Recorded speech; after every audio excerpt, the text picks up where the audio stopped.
Hi, Misha here, and I feel like if I don't do an AK video at least every couple of weeks, I'm letting you and the channel down. Unfortunately, there's not much new in the AK market, and even when new things do come out, with prices today, I have to be kind of choosy.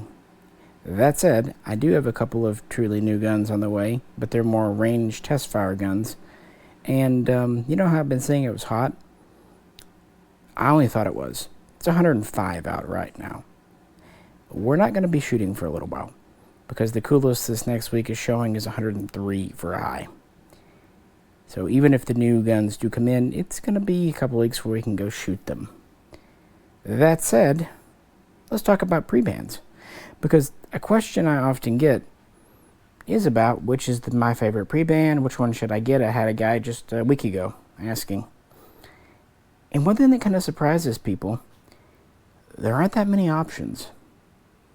Not at all. In fact, there's only really 5 Preban factory makers of AKs from the late 60s until the ban, which was an executive order signed by George H. Bush, March 1989. So let's talk about them. Go over just a little bit of history and features, talk about how they were received back then, talk about kind of where their place is in the market today, and then we'll wrap the video up with me ranking them worst to best. Before I get started, a couple of points. First, there's not a Galil on the table. One might consider IMI the 6th manufacturer of Preban AKs that were imported here. As I've said many times, I just think the Galil is different enough that it's a Galil. It's not an AK, it's not an AR, it's not an FAL, it's a Galil. It's its own thing, which is honestly me doing it a lot more respect than just trying to lump it in with all the other AKs. Also, too, we've had several Galil videos recently, so I didn't want to overdo it with that. And, you know my Valmet here. And this Chinese, I just recently picked up. In fact, today alone, I finally paid it off. It was belonging to a friend, and he brought it over last month for me to consider keeping. Well, today he came back, and we worked out a deal. Partial trade, partial cash. So officially now it is mine. Huzzah. The Hungarian you've seen, well, sorry, wrong place. Hungarian you've seen in recent videos as we've done conversions, and the Egyptian, of course, is always a fan favorite. And you're right, this is not a Preban, but we have featured Preban Mitchells before, so it's a good stand-in. I can still kind of make my points. So here we go. These are all in 7.62 by 39, most all with a stamped receiver. And I guess we'll just dive in. If you could, though, please do like, share, and subscribe, comment. And if you'd really like to help support the channel, get us through this very hot August, check out the link to the Patreon page. And with no further ado, let's go back in time to the late 60s, the Vietnam War, and some early gun control legislation. The beginning, the very first, and for over a decade only, semi-automatic civilian legal AKs in the USA were, of course, from Finland, specifically manufactured by Valmet. Semi-autos from Mishaco never did come in. These are, of course, my two you've seen before, representative. This is the M62 and the M78. The beginning, well, in 1968, the Gun Owners Protection Act, or the Gun Control Act, passed. This is where import marks pop in. Also, guns imported for the civilian market are supposed to have sporting purposes. However, it doesn't really impact anything as far as AKs. They're still allowed to have pistol grips, folding stocks, if they want, flash hiders. They only get a little bit strict about things like grenade launchers, and it really more applied to pistols. So the quote-unquote Preban era was let's say from that point until, of course, March of 1989, when the Bush executive order essentially prohibited all these. That's the time period we're talking about, roughly 20 years. And Valmets were the first. They were imported by Inner Arms originally, later by Stoeger and Odin did a few, and then another company called Valmet Incorporated brought over some of the later ones. And in the beginning, it was just this model here, 762 by 39, M62. The first couple of hundred had the tube stock, and then the next 800 to 1,000 had a wood stock, not dissimilar to the one on the M78 here. And these were all milled guns. The next ones to come in were the M71s in the early 70s, early to mid 70s. And while they were made in 7.62 by 39 in Finland, the ones imported here were only in 223, as they were marked 5.56. And while they did have an underfolding version in Finland, the ones that were brought over here were all fixed stocked. Originally polymer, but soon you would see them with wood. We'll talk about why. Really where they met great success in the sales was with the M76 series. These started off like the M71 with a stamped receiver, but would transition over to a machined slab side later on. And they would be offered not only in 5.56 and 7.62 by 39, but also, for the first time, 7.62 NATO 308 like this one here. And they would be offered as either a fixed stock, wood, or tube, or side-folding tube stock. A stamped gun would have it fold to the left, and a milled gun would have it fold to the right. So slightly different mechanisms. Then there would be the M78, which is the long-barreled so-called light machine gun version, or RPK version. These were mostly brought over in 308, 7.62 NATO, but we did have some in 223 and a small number in 7.62 by 39. They too were stamped or milled, although I mostly see milled receivers. And they too could either have a wood or polymer handguard, although all the ones I've seen do have a wood clubfoot buttstock. Next up would be the M82S, which was the only bullpup and the first AK bullpup in America. And this would only be in 223, 5.56, and only on the market briefly. It would be followed by the M78-83, which was a DMR variant of this gun. And then finally the last version would be the M88 Hunter, which was a sporterized gun. This was the last one because in 1986, Valmet in Finland wrapped up their firearms production line, kind of built what they had, and then shut it down. Numbers are a little different. Some say 86, 87, or 88 when it was officially closed. It seems like they started the process, and then it just took them a year or two to wrap it up. And the remaining guns would be sold off here in 1988, 1989. So even before the ban, Valmets were on their way out. So, with that said, what was the take back in the 1980s, pros and cons to these? Well, sometimes being first is a great thing, and sometimes it's a rough thing. And for the Valmets, it was probably more the latter than the former. These guns, with the tube stock, absolutely did not sell well back then. Part of it was the money. They were expensive by the standards of the early 70s. Another thing was the caliber. 7.62 by 39 was unknown and only a couple of suppliers, and the rounds were as much as $1 a round in 1970s dollars. They were a nice brass cased Lapua, but still expensive. Even this, the magazine, even though it takes a standard AK mag and comes with an nearly standard variant, people didn't have AK mags in, so the magazines were not inexpensive. It was an expensive proposition, and on top of that, it wasn't really the trend at the time. People liked sporting guns, or if they were collectors, they were more into the Wild West, the cowboy guns. They did not really like modern guns, and the Vietnam War had given people some mixed feelings about such evil looking guns. Yeah, even back then that had happened. So that's why the M62 original version really sold terribly. Even the revised version with the wood stock, it took them a couple of years to sell off just 1,000 or so models. Not exactly a great success.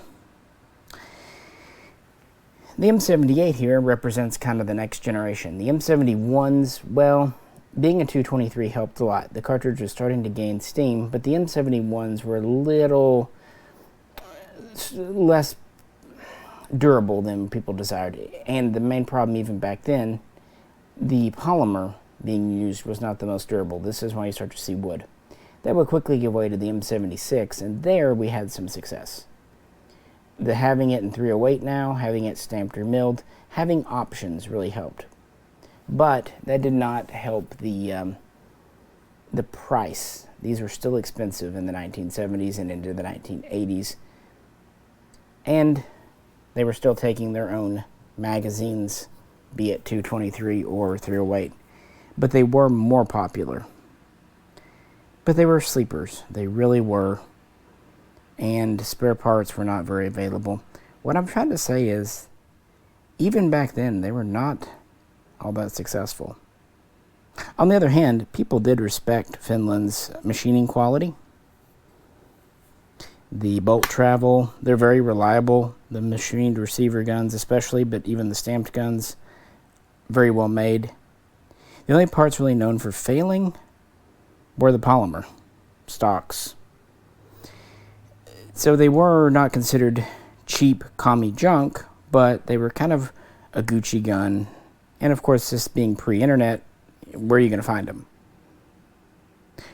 So what about today? Money. That's the big detraction today. The prices are outrageous. Guns like the 223, M71, and M76 were once reasonable, but now they've shot out, and guns in 760x39 are just crazy. Part of it is now the cartridge is common here, mags are common, and part of it is just how few came in, and that this is an exact copy of the Finnish military rifle, and it's the first import, so there's some things there. Now the M78, well, it's a nice gun and kind of military style, was never actually adopted by Finland, although they did try it out. But yeah, money. And with the 223 and the 308 guns, you also have the problem of magazines. 308 mags are pretty difficult to find, but you can find them. But 223 mags, good luck. You really don't want to use Galil mags if you can help it. Yes, they will fit, but there is a risk. Is it overstated or not? I don't know. However, I do know these guns are $2,000-$3,000 today. I don't want to risk blowing up a gun, because if you damage these, you cannot get spare parts, especially for the 223 guns, and they are known over the years for having somewhat brittle firing pins. The 760x39 guns, at least you can use an AK type firing pin and trigger group if you have to. But the 223 stuff, yeah, so the polymer is definitely not aged either. Now, over time, the butt plates have started cracking. Just whatever they did, the polymer, it doesn't hold up. So if you find one, expect a cracked butt plate or stock or handguard if it's the earlier polymer. They did improve it slightly in the 70s, but still, it's not holding up well today. And that goes triple true for the M82 bullpup. Finding an M82 without a broken or cracked stock is very hard. So there's really no shooter utility for these because of the cost and lack of spare parts. I should also point out that while these have a nice phosphate finish, some of them, it's really smooth, they weren't chrome lined in the bores. So if you buy one, make sure that corrosive was not run through it. There was a lot of corrosive 762x39 here in the 80s and 90s, so check the bore if you do look to buy a Valmet, because if not being chromed, it could be quite disappointing. They are good shooters though, but far from perfection, and a neat gun of course. And that would really be the only AK style imports until we get into the 1980s, of course. In 1982, we got our first real, true Comblock Soviet pattern AKs. These, of course, were the MOD types, labeled as ARM, which was the export name for the MISR, MISR, manufactured at Factory 54, Mahdi, outside of Cairo, Egypt, which had originally been set up by the Russians in the 1960s. Although by the time the Steyr guns came in, the Russians were long gone. And yes, Steyr, of all companies, was the importer. No, they did not make them. I've had a few people think that Steyr made these. No, they were just the U.S. import company. I'm not sure how that came about. I'm sure there's a reason somewhere buried in the depths of time. But these were the first guns. And they were true Russian spec AKMs, with the only difference really being the wood. But otherwise, they had all the pros and cons. They had a paint over phosphate finish, synthetic grip, standard weight barrel. They came with usually 3 standard ribbed magazines, sling, bayonet, what have you. And they were used in some Hollywood films. And Steyr's first batch was between 2,000 and 2,500. No one really knows. And their second batch never happened. In fact, the only other Preban era Mahdi's to come in was a tiny pilot batch from an unknown company named Interport. They brought between 50 and 100 guns in with side folding stocks called the ARMS. So that's it. That's the Preban era. So, pros and cons. Most of you know, I do not have a Steyr. The eagle-eyed amongst you already noticed that. Why do I have an Intric? Well, it's because I really don't see much of a difference. On the pro side, you finally have true AKs. And while when these came in 82, 83, kind of hitting the market, the ammo and the mags weren't that common. They soon would be, and the trends were changing. Vietnam War was in the past. Grenada happened. The military is kind of boasting back up. Reaganism, it's an era. Guns like this are starting to gain a little steam. And Steyr is a respected company, so yeah.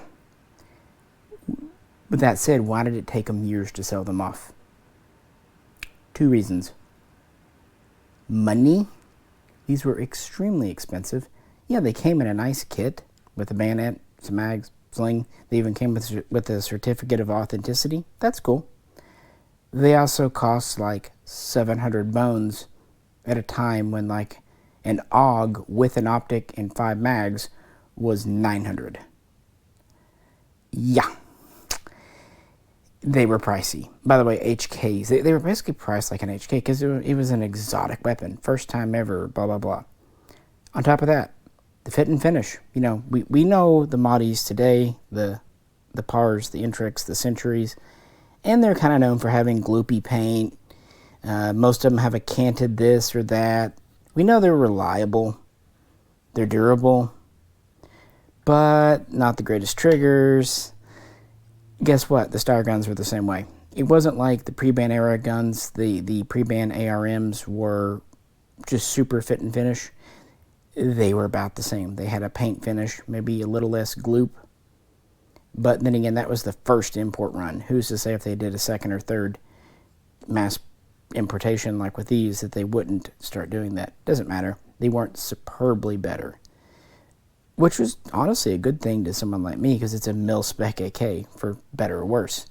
But for the price of an HK, or nearly the price of an AUG, it was a tough pill to swallow for a lot of people. So, not a lot of success, frankly. These post-ban guns, this series imported between 93 and 95, they're also marked ARM. That's why I still think mine's valid here. They just came with the thumbhole stock, replace it with the regular stock and grip, and they had a threaded barrel. The only thing they have is the bayonet lug is machined off, but that can be fixed too. They still took standard cap mags. The later missers get a little more dicey, but they're still marked the same as the Prebans. They're just a lot cheaper, at least for a long time they were. I've just never thought the Preban Steyrs were worth the double the price of an Intric or Pars that the market's always kind of put them at. So, personal choice. I really think this is the best AKM import we've ever had if you want to go authentic. So, kind of keep that in mind. As far as I know, all the Steyr ARMs had the fixed wood stock, and the Interport guns were the ones with the folder. Of course, you can swap them back and forth, which is something the Valmets you could not do with. So the second attempt at bringing AKs over really was about the same success level as the first. Very, very limited. But just around this time, that's all about to change. Importation of Chinese guns. The original Me Too movement. Shit, is it going to get me canceled? Oh well. Right around the time Steyr was importing the very first ARMs, a company called Clayco was established, September 1982. And by 1983, they had the first samples and ATF approval to import the original Chinese semi-automatic version of their Type 56, initially known as the AKS. Now, quite recently, I did a video on picking up this gun. This is a Clayco AKS. This was the first Chinese gun and started the whole thing. And I picked this one here. This is a Sile import of a 156S-1 because this is kind of the last of the pre-bans and first of the post-bans. And it's an underfolder because for the first time we have underfolding AKs coming in. Clayco imported some underfolders and fixed stocks, and by 1984 they were advertising them, and pretty much all your Clayco guns, as far as I know, had synthetic furniture, either black/green or red/brown. And they were primarily brought over from two factories. Now, there's the key. Guns like the MAD or the RPK or RK types. Either way, you have one factory. You have Valmet in Finland. You have MAD in Egypt. One factory. China had dozens of factories and subcontractors. Even Clayco guns were made in two factories, but soon that would expand. Factory 386, Factory 416, Factory 366, Factory 26, even more. They could build as many as Americans could buy. And there's the ticket. For the first time, there's a successful AK because of economy of scale. China is able to build these so that they can be shipped over, paying that cost.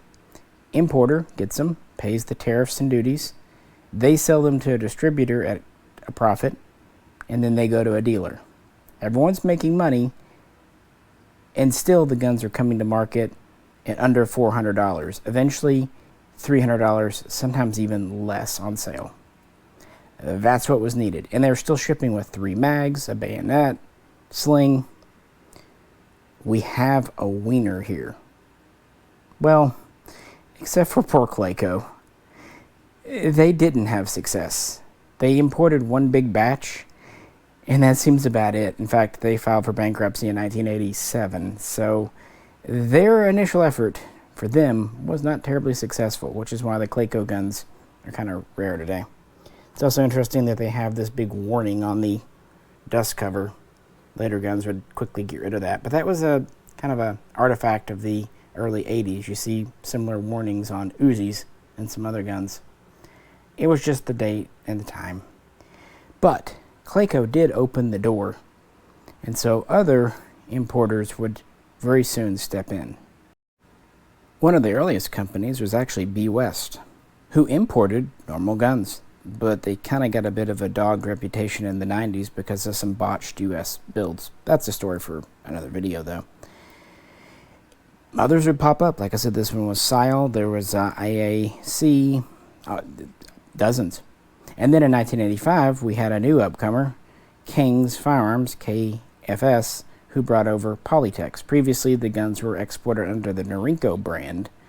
Now we have the Polytech, which was the kind of the more premier series of guns, and they went for about $100 more. So we have kind of a service grade, and then we have a bit more of a collector grade gun coming in. And by 1987, it's full swing. In fact, the original AKS name was dropped in favor of 56S. We get the -1 underfolders, the -2 side folders. We have variants out the wazoo. So these were going strong. Prices were good. Economy of scale.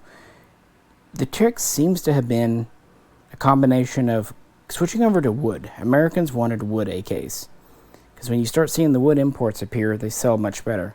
Also, though, China supported these guns. Magazines were, spare mags were readily available. Ammunition, 7.62x39, was readily available. So people could buy these for a reasonable price and shoot them all they wanted back then. And they did. They sold in more stores and in larger numbers.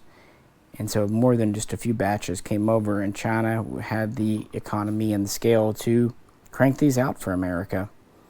And when the ban came down March of '89, guns like these were caught in customs, but eventually released and remarked with a 1. You see this with other guns too, so that's why I say this is kind of the last of the pre-ban guns. When this left China, it was the pre-ban era.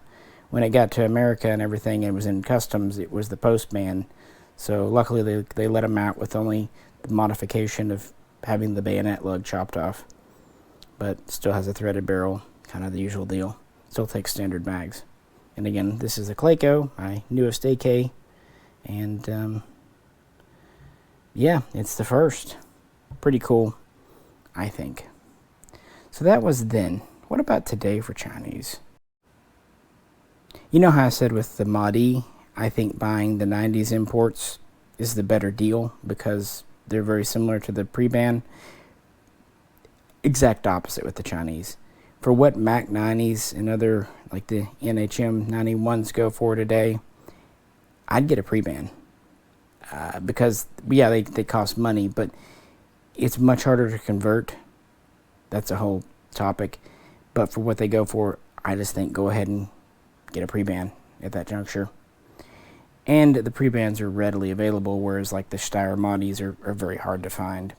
And with the pre-bans, you can choose your stock, your furniture type, even your bayonet style. I mean, like this one has the AKM lug. A lot of others had the original AK lug. The only thing to look out for, people did buy these as shooters, not collectors for the most part in the 80s. Check the bores again, like I said with the Valmets. Some people ran these things to death. So if you find one, make sure it's not ragged out, and if it is, make sure you don't pay collector's price for a field grade gun. That's my best advice. Also check the bluing.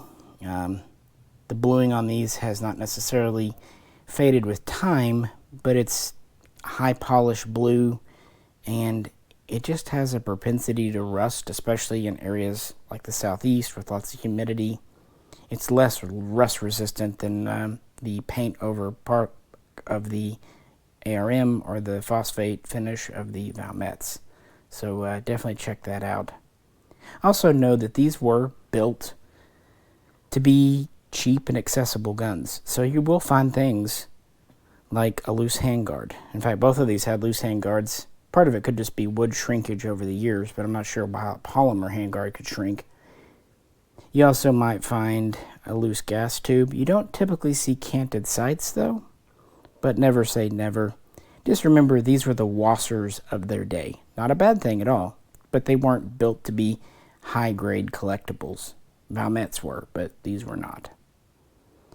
So the last thing to say is definitely in the pre-ban era, the vast majority of guns were Chinese. No one knows for sure how many, but when they were sanctioned out of existence in April of 1994, China estimated they'd shipped at least 1 million guns to the USA. I don't know if that includes only AKs or SKSs too, but either way, there were hundreds of thousands here. And compare that to what we've seen, 2,500 or less on the Mondes. And we don't know how many Valmets came in, but under 10,000. So there's some perspective for you. So keep that in mind too if you're buying. That said, some variants like these Claycos, not that many came in. But if you want just like a 56S1 underfolder, yeah, several thousand of these came in. So China definitely owned the AK market in the 80s and 90s, but even then, they were not the only ones. Let's move into the later 80s. Next up in our Kalashnikov-inspired journey in time, we come to the Hungarian guns. The SA-85M series, 2 versions were brought over.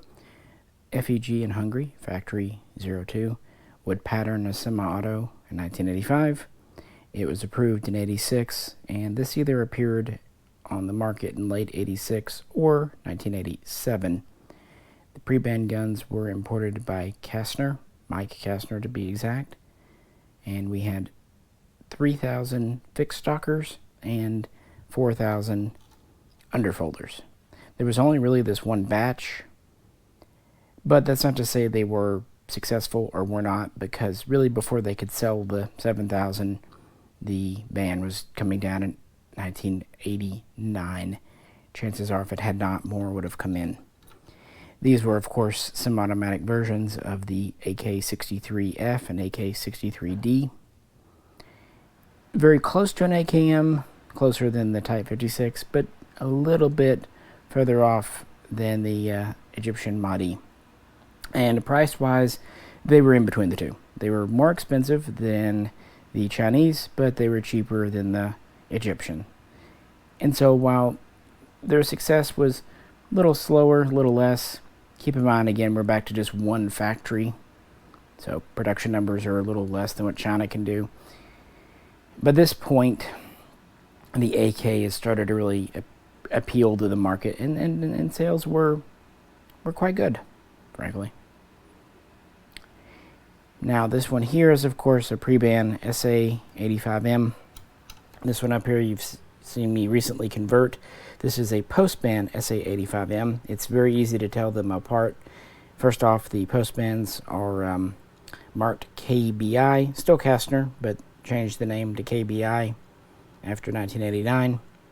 They came with a thumbhole stock, although regular furniture fits. They came with the wood handguard like this one, and no bayonet lug and no threaded barrel. Otherwise, the same gun. Now later on you get the SA-2000M, which was more of a radical departure, but I just wanted to point that out here. And I have a post-ban 85M just because pre-ban fixed stockers are pretty difficult to find. The underfolders, even though almost as many came in of each one, the underfolders just pop up more often, frankly. By the way, KBI imported some cool guns too, and these did take standard AK mags and came with a decent kit.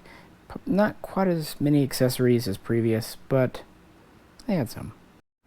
So how was the SA-85 received back in the 80s? This one is kind of unique. This was the first European ComBlock AK semi-auto to come in. Yes, we had the ComBlock Chinese, but they're Asiatic. And of course we had the European Valmets, but they were not communist. And they were kind of a radical departure. Anywho, so this was the first, well, and of course I should say the Egyptian Mahdis, they were Russian patterned, but they, again, were African. If someone wanted a European AK, this is the first option they had. Still in 7.62x39, which by 1987-88 is actually becoming quite a popular cartridge. And they can take the same mags as the Chinese. That's good. People also liked them. Unlike the Steyr Mahdis, they had a much more even, very pretty paint finish. Even the post-bands, quite a nice paint. And they had very attractive hardwood furniture. At least for people that like blonde, which, there's a lot of people. So they were more attractive guns, and they were smoother. So they had a reputation of being better than the Chinese. But they were harder to find because of more limited distribution. And then in the 1990s, sales would continue quite good. I really don't know how many of the post-ban 85Ms came in. Maybe 20,000. So not an insignificant number total came in, but not anything like what we saw for the Chinese. By the way, these do have chrome-lined barrels, just as the Chinese and the Maudis did, so the Valmets being the only ones without. And as for today, for several years, the SA85M was kind of a hidden gem in the pre-ban AK semi-auto market. People knew about the Star Maudis, people knew about the Chinese and the Valmets, but these kind of flew under the radar. Unfortunately, that's no longer the case. That said, they still don't seem to price as much as some of the Chinese, and certainly not as much as the Valmets. They take standard AK parts, or at least standard Hungarian AK parts, so that's good. Again, the fit and finish is quite well. I wouldn't have a problem buying one to shoot it, because even if you do wear out a part, most likely you can easily replace it. That said, if you really want a shooter, I'd get a post-ban version. You get the same quality, you just don't have the bayonet lug, and you still can thread the barrel if you need that feature. And these were all square back cut. So for a long time they were good value. Now people have kind of discovered them. They are still a good shooter.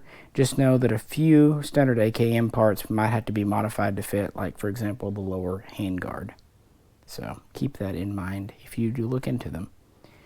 But they are getting their just desserts today, and frankly, it kind of is time.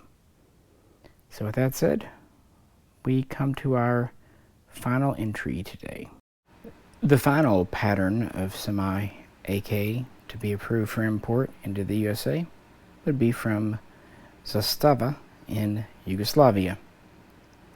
Now, I don't have a pre-ban here to show you. We were lucky enough to have one a couple of years ago and did a full video on it. So there's that. But they're quite uncommon today. Quite frankly, probably the rarest. The first importer was actually American Arms. But soon Mitchell would take over in 1988. But they'd only bring over one batch. You had roughly 2,000 pieces in it, with fully half of those being a standard M70 B1 pattern with a fixed buttstock. And smaller numbers would be an underfolding pattern and even a long-barreled M72 pattern RPK. Interestingly, these guns were not marked M70, even though we call them that today. They were actually marked either AK-47 or even RPK-47. Now you'd think the M72s would be RPK and the others, no. It was seemingly at random. They all had the 1.5 mil receiver, similar but different to the Chinese. Typical Yugo features, which does mean these pre-ban guns, like the Valmets, had non-chromed bores, so the same caveat applies. Even in the pre-ban era, they lacked the grenade sights. So, yeah, they also did not have the military-style pistol grip. Now, the M72s, the long-barreled RPK types, there were some in 308 7.62 NATO, and that kind of gives way to this here. In the pre-ban era, under 100, sorry guys, 8mm M76 so-called counter snipers came in, chambered in 8mm. There was also some stamped receiver M77s in 308, 7.62 NATO, but again, very small numbers in the pre-ban era because only that one batch made it in before the ban, unfortunately. By the way, this is the style of grip that pretty much all your Mitchells had, and they were blued, but they were quite a deep blue, and they had a lot going on. They really slicked them up. They were very attractive guns. Recall back to that 156S-1, the Chinese gun, the Cotton Customs. Well, the same situation happened with the Yugoslavian guns. A batch was en route from Yugoslavia to Mitchell's when the ban came down. So they remarked them from RPK or AK-47 to M90. adding thumbhole stocks, although usually having the original stocks in the box, ground off the bayonet lug, and pulled off the night sights and tack welded the muzzle device. Same thing that happened with the Chinese. They still took standard mags. And M90s, there are more of. About 5,000 came over in total, with about 200 of those being the M76 and 8mm, the counter sniper. There were some more 308s and M72s. There was even an underfolding version, which is kind of wild. I encourage you to look up a picture of a M90 underfolder up in original configuration. God bless them. There was another attempt to bring over some M76s in the late 90s by PW Arms. The only problem, they got them in the country, they even sold them, and they had the third pin, so there was a recall. So if you have a PW Arms marked M76, frankly, keep it to yourself. But anyway, because they're cool. But keep it to yourself. That's it. So only about 2,000, give or take, pre-ban, and only about 5,000 post-ban Yugos. Now, of course, more post-bans might have come in, except for the Civil War would start in Yugoslavia and the nation would break apart. And it would not be until Serbia was established and Zastava was brought back online in the late 90s that we started to see the PAP series, now marked Serbia. And that's, of course, where my OPAP is from here. Although this is a Yugoslavian receivered M76.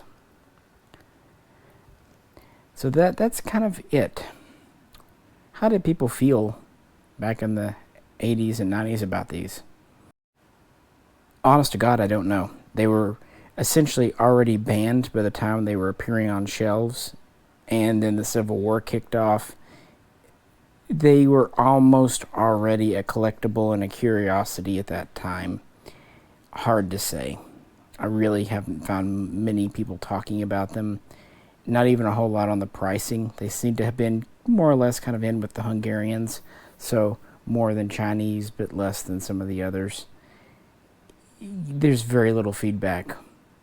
They're very good guns, but again, non-chrome bore. So what about modern day? This is going to be an unpopular opinion. I do respect the Mitchell's guns. They're very well made, nice bluing, nice wood. But they go for a bit of money, and I think the current Serbian Zastavas, when it comes to reliability, dependability, shootability, are basically as good.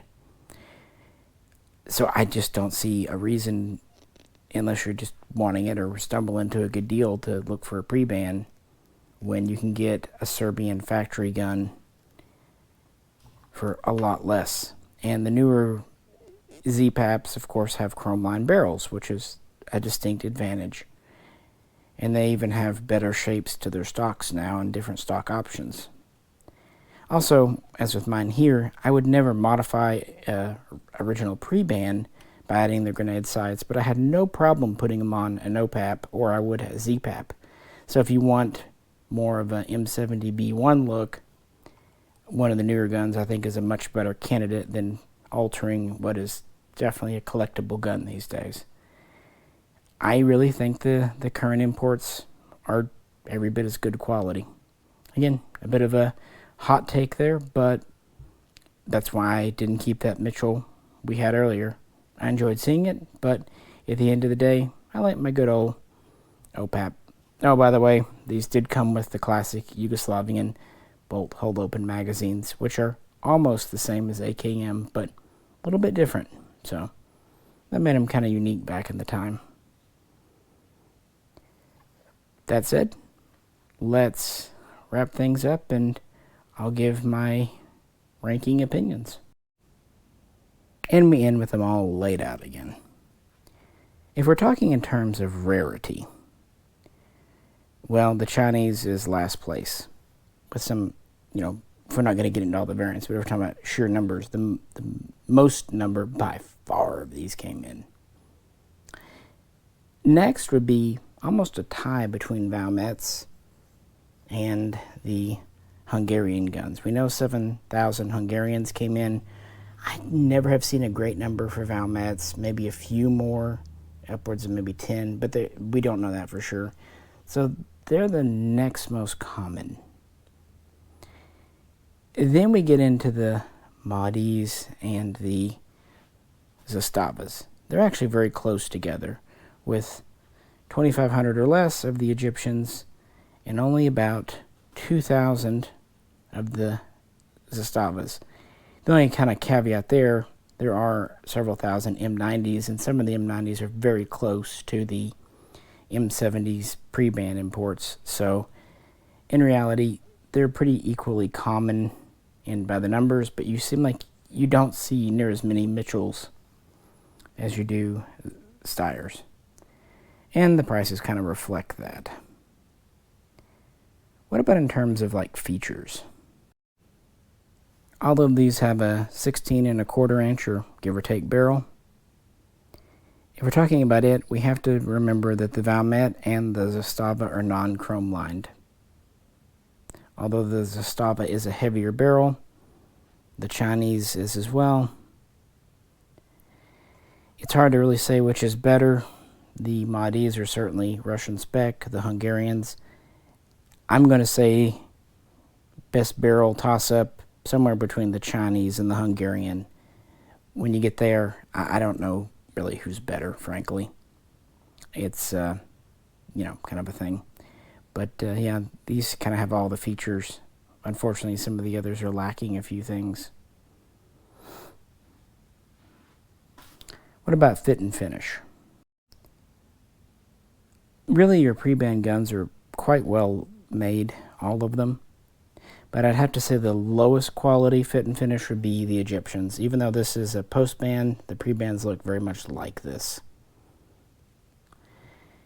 The Valmets, well, they're a mixed bag.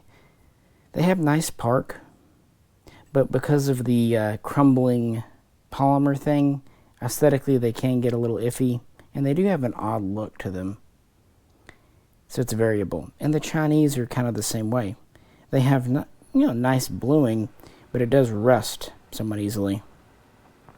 And the furniture, I think it's a personal choice thing. Do you like the polymer? Do you like the wood? I do note that the wood does tend to mark up more. It can be a little soft. I don't know. The Zastavas, the Prebans, they were quite nicely blued with decent wood too. But I don't know. Again, consistency, the Hungarians, the Prebans, they had nice even wood. It was nice hardwood, and even though it's a paint finish, it was pretty even and standard, and they tend to be pretty tight. It's almost a gun-by-gun basis. I've seen some Chinese guns that are flawless, and I've seen others that are, let's say, on the looser end of spec. So I'm easily putting the Egyptian last place, and I'm giving some caveats to the Valmet. I haven't had enough experience with Preban Zastavas, only having handled a few in my life.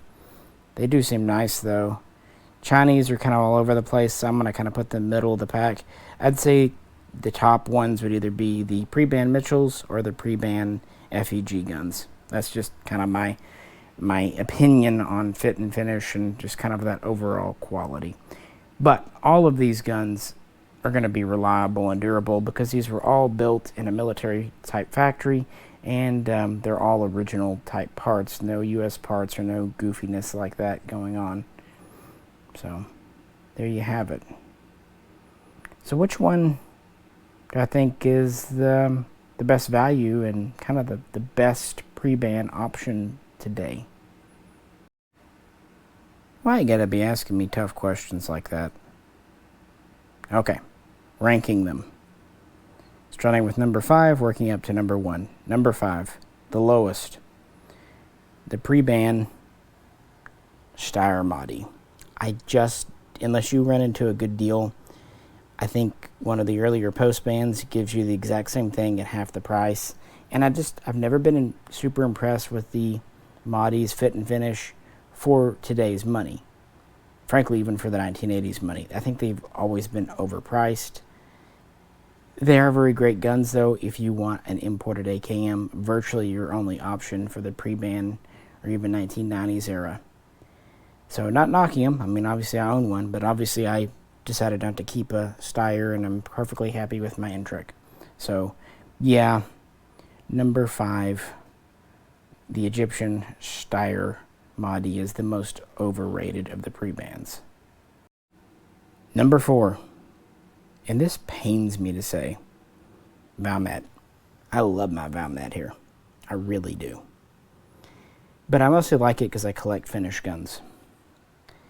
The 7.62x39s are rock solid, but they're so expensive now. The scratch it's just not there. It's not worth it. And if you go for the somewhat cheaper 223 or 308 versions, the 223s have firing pin issues sometimes. The 308s and the 223s both, you can't really get magazines, and they're still quite pricey. You have the bore issue, you have the polymer issue. There's too many ifs, ands, and buts. And I think because these are so uncommon for the most part, people kind of mythologize them. They're nicely made, but they're still just a regular AK. The fit and finish is nice, but it's not, I don't know, HK, SIG, or even FN quality. It's utilitarian. And then you get into the later guns like the M82, and those are basically just flawed. Don't buy an M82 expecting to shoot it, not unless you want to whittle your own stock. Valmets have always been expensive, but in recent years, kind of like the French FAMAS, they've gone just cuckoo. So, yeah, it really does pain me to say that. I'm sorry, but it's what I feel. Number 3, so middle of the pack, the Preban Zastavas. You know, the one thing I can say about the Valmets, there's no post-band versions and there's no kit builds. So if you really have to have an RK62, it's about the only way to go. The Preban Zastavas are nice, but you don't need one if you want an imported M70B1 type. You can get an OPAP or a ZPAP. They're still made by Zastava, just in modern era versus back then. And in some ways, they're even more authentic, whereas the Preban guns had a higher luster blue, more of a polished wood finish, had the kind of oversized pistol grip. You can get one of these and make it exactly like an M70B1 issue gun would have been. And you can go out and shoot it and have fun. But at least unlike the Valmet, if you do break a part in a Preban, you can replace it. So there's that. And I really do think they're nice. They're very chunky and heavy, which is mostly a good thing, but can wear on you. And they do take their own proprietary furniture. Mostly they're just so uncommon and expensive today that it's kind of a shame. If you can, maybe look for an M90 at the very least. They're a little more reasonably priced. But honestly, don't kick the ZPAP out of bed. It's a really good value for what it is. Number 2. And of course, thus also declaring number 1, Chinese. I am glad that they have their deserved reputation now, as opposed to when I was a kid, they were considered Chinese junk. But the pendulum sometimes swings a little too far in the other direction, where they're presented as perfect. Again, these were very mass-produced guns. And so some will be just almost flawless out of the box, whereas others will have rattle and hum to them. And sometimes the wood is loose, and sometimes the bluing will easily rust, especially on the Polytex, quite frankly. One nice thing about them, there's lots of options, different styles of stock and even caliber. So there is that. But keep in mind, if you get one, that there are tens, even hundreds of thousands in the country. So is really paying $3,000 or $4,000 worth it? To me, no. I think when they came out and they were $300 or $400, they were a great value. But I think you need to keep that in mind if you buy one. These were built to be inexpensive, fun shooter guns. Like I said, the Wasser 10 of their day. Imagine 20 years from now if you heard of someone paying $3,000 or $4,000 for a Wasser 10. How would you feel?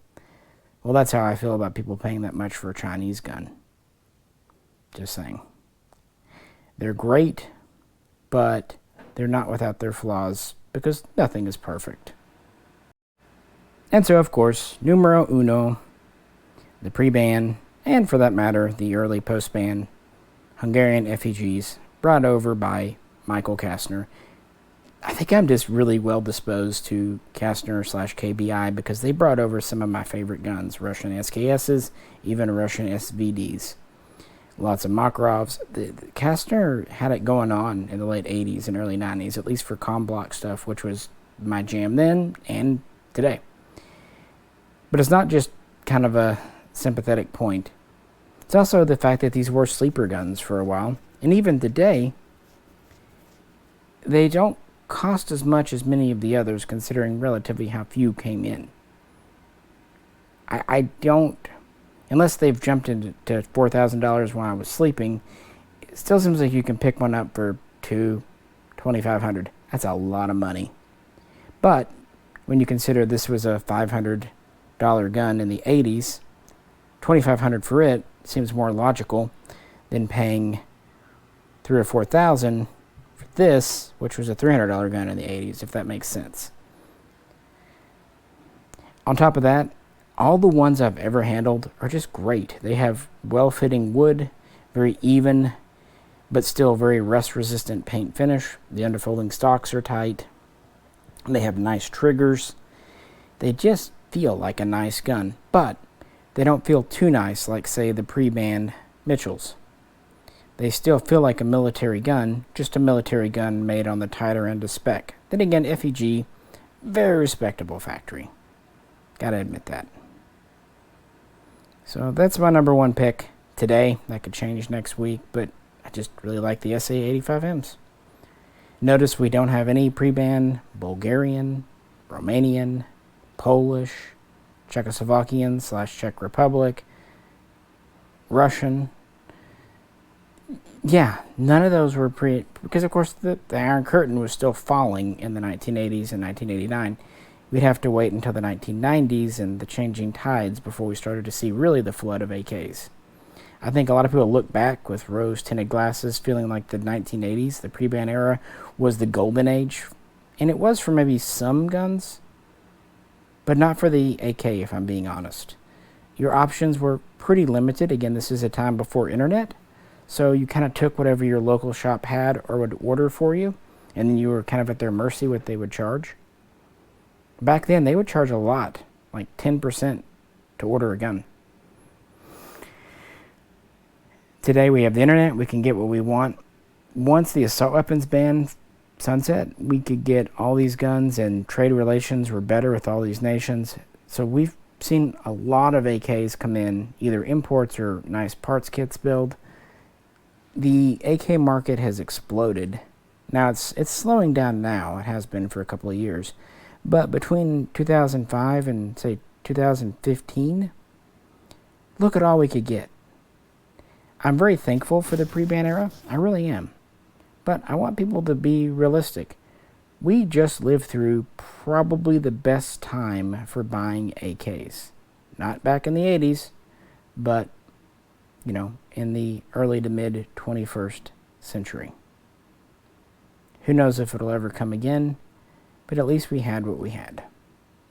That said, now, when people ask me what AKs are pre-ban and which one is my favorite, I can at least point them to this video, and I was able to make it indoors where it's 70 degrees instead of outdoors where it's, it's cooled off. It's now down to 98 outside. Whew, I better put on my parka. Appreciate you guys tuning in. Sorry again for a bit of repetition, just trying to give some AK content. If you could, though, please do like, share, and subscribe.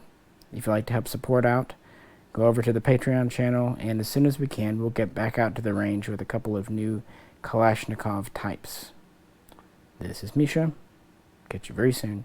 Next time.